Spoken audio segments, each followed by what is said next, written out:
Hello everybody and welcome to Extruder Joe. Today we're going to go over a really great mod upgrade to the Folgertech FT5 printer, which is behind me. It does come with a fantastic hot end and stepper motor combo, but it is sort of on the heavy side, and due to some recent damage that I did to the printer by not paying attention to what I was doing, I have decided to upgrade it. So we are going to be upgrading it with this little hot number right here, which is the E3D Titan V6. So the Titan is the extruder, the V6 is the hot end. This is all E3D, which is connected to a custom bit of millwork awesomeness aluminum, which comes from 713Maker.com. If you want to get any of this, I will have the links in the description below. This is going to be a two-part series on putting one of these on the Folgertech FT5. The first part of the series will be me building this as you see it now, and then the next step will be me putting it on the Folgertech FT5 and attaching it and setting up Marlin and some of the other pieces of kit that we need to get going to make it actually print. Alright, let's get started right now with part one, which is the assembly that you see right here.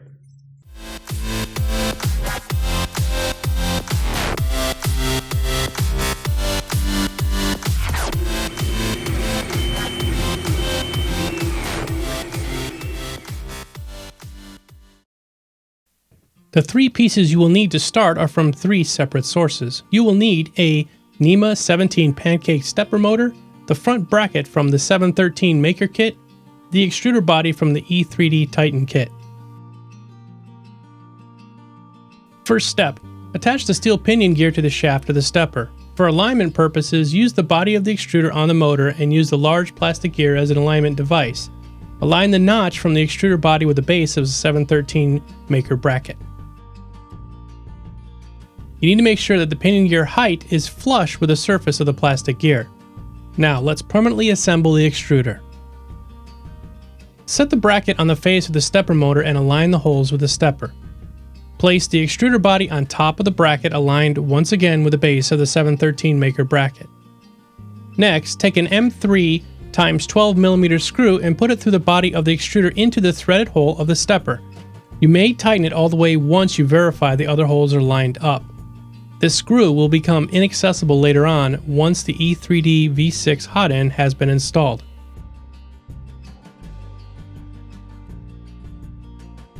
Next assembly will be the V6 heatsink, the V6 heat break, the threaded tube that has a gap in it, the supplied heatsink compound, the supplied PTFE tube, black filament guide from the Titan kit. Black is for 1.75mm, white is for 3mm. Open up the heatsink compound and place about a pea-sized amount across the threads of the heat break. You do not need to use the whole container.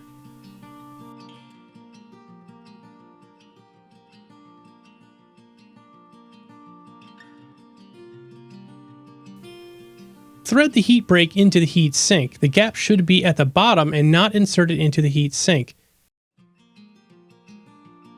Finger tighten it as far as it will go and do not over tighten. Clean up the excess compound.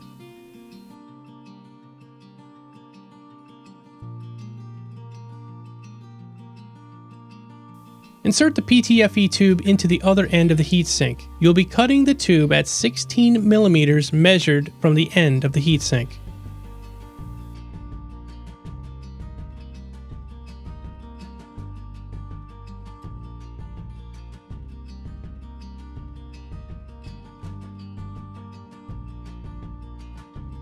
Place the filament guide over the PTFE tube you just cut. The beveled edge is at the top. Orientation won't matter, as you will see.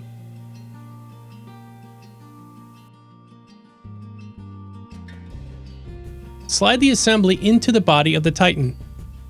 It should be snug, but not overly tight to place inside. The guide is set up to allow it to go in only one way. Now for the thumb screw assembly. All parts are in the Titan kit. You're going to need the thumb screw, a spring, and a supplied nut. grab the thumb screw from the Titan kit. Put the nut on the threaded end and tighten it all the way till it hits the end of the thumb screw. Place the spring over the threaded shaft of the thumb screw. Add some tension, but not much, as you should never open up the faceplate while the screw is under tension. Verify it looks just like this photo. Closing up.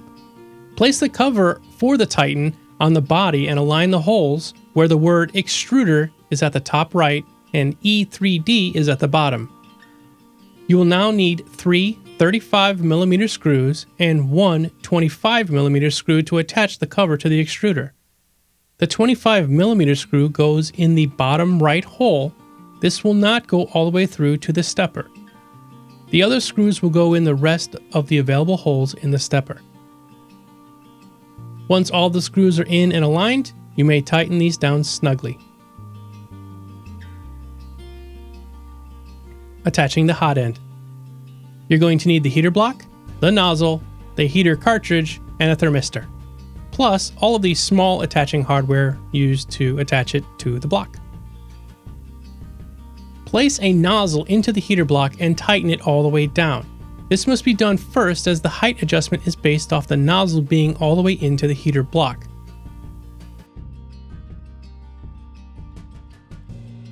Next, screw the heater block into the heat break and hand tighten it down. Don't go crazy here.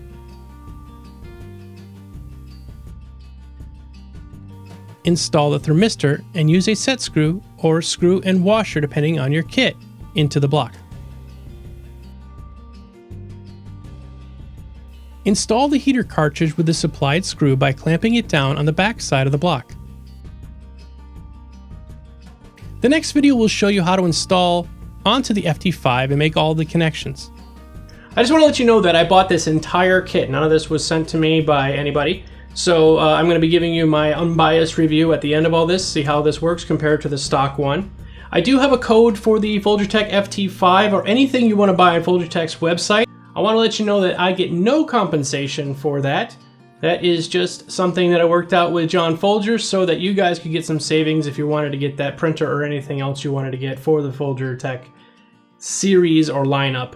Anything for FT5 or their other printers or gear parts, replacement parts, filaments, whatever. It all works with the code EXTRUDED.